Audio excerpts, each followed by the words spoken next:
good morning, good morning. Ito na naman po yung Nona. At syempre, mag-share na naman po sa inyo na naka-attract sa atensyon ng Nona. Ayan. Ang gaganda niya, oh. So, I think, familiar na tayo sa bulaklak na ito, no?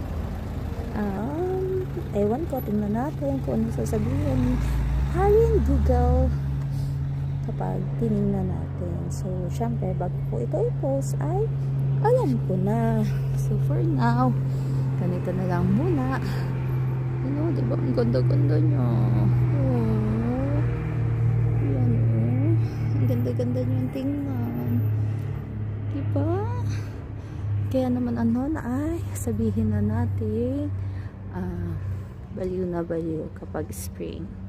Kasi naman ay talaga namang napakaganda sa paningin ng Nona ang mga bulaklak na nag-uusbungan at nagsusulputan sa panahon ng talsibol.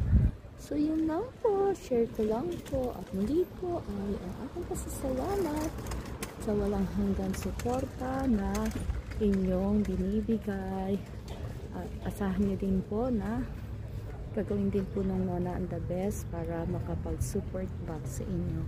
Thank you po for watching. God bless po.